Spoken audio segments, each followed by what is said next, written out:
Assalamualaikum warahmatullahi wabarakatuh.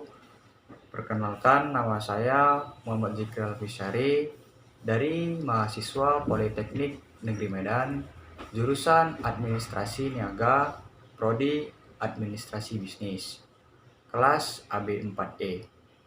Nah, pada video saya kali ini, saya akan menjelaskan tentang penanganan surat masuk dan surat keluar. Nah, baik, langsung saja kita simak videonya. Pertama, pengertian dalam surat masuk. Surat masuk adalah semua surat yang diterima oleh suatu perusahaan atau organisasi yang berasal dari pihak lain, baik perorangan maupun perusahaan atau organisasi. Nah, jadi dengan adanya pengertian surat ini, kita bisa mengetahui bagaimana kita melakukan suatu identitas ataupun suatu pengiriman data yang kita tuju dalam suatu perusahaan ataupun organisasi. Nah, selain itu, pengelolaan surat masuk adalah bagian penting dari urusan persuratan yang ada pada perusahaan dan perkantoran. Pengelolaan dilakukan oleh pegawai administrasi yang ada pada perusahaan tersebut. Pengelolaan surat tidak hanya mengelola surat masuk yang mengenai surat internal yang ada pada perusahaan itu sendiri, tetapi juga mengelola surat masuk eksternal yang ada menyangkut dengan pihak dan perusahaan lain. Nah, selanjutnya pengertian surat keluar.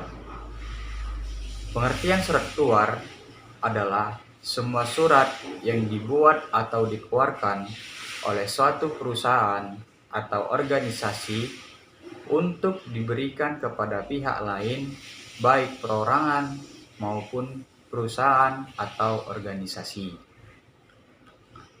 Nah, selanjutnya fungsi dalam surat masuk. Fungsi surat masuk, dalam utama fungsi surat masuk ini merupakan sebagai sarana komunikasi antara satu pihak dengan pihak lainnya. Dan berikut beberapa fungsi dan tujuan surat masuk, diantaranya yaitu sebagai alat komunikasi. Nah, di dalam surat masuk ini, fungsi yang pertama menyatakan sebagai alat komunikasi. Maksudnya seperti apa? Dengan mengetahui adanya sistem alat komunikasi, dengan melalui surat ini, kita dapat bisa mengetahui bagaimana hal-hal apa saja yang dikirimkan dalam suatu perusahaan ataupun dalam organisasi. Selanjutnya sebagai wakil dari penulis. Nah, maksudnya seperti apa? Dengan mengetahui identitas penulis, kita dapat melakukan bagaimana cara pengiriman surat untuk yang akan dituju dalam suatu perusahaan ataupun organisasi yang diwakilkan oleh si penulis ataupun si penerima.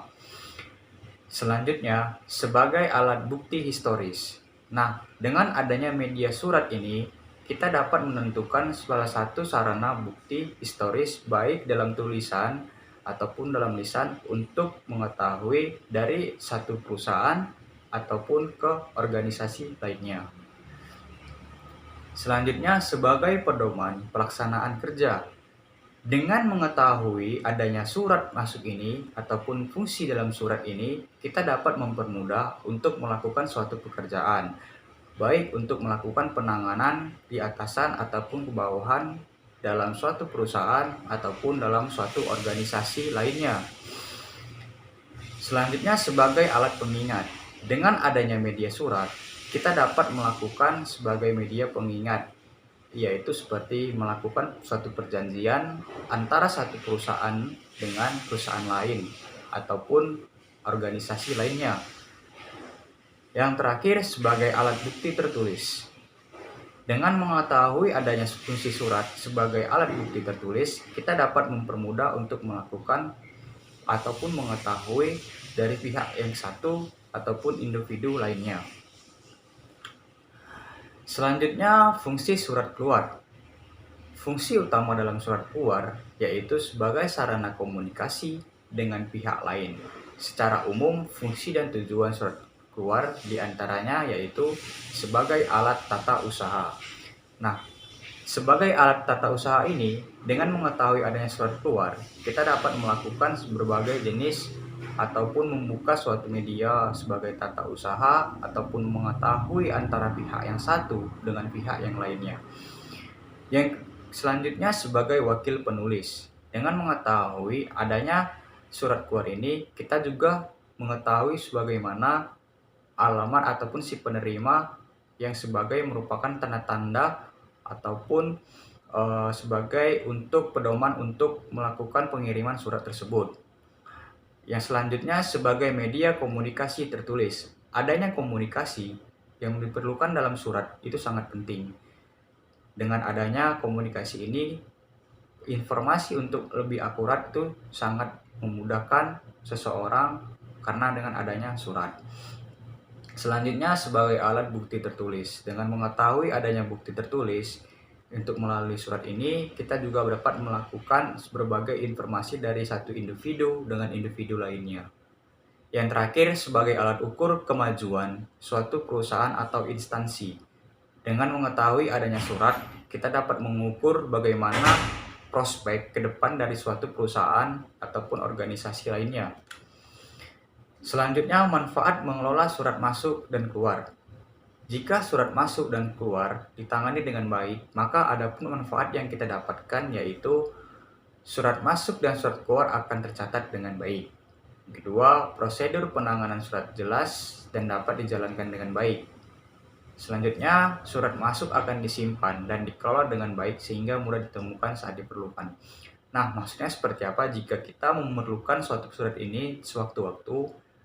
Alangkah baiknya kita dapat menemukannya dengan mudah ataupun sangat cepat.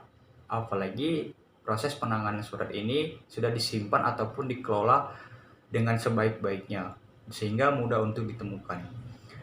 Selanjutnya, seringkali ada surat masuk yang sifatnya rahasia. Dengan penanganan surat yang baik, maka kerahasiaan akan tetap terjaga. Maksudnya seperti apa?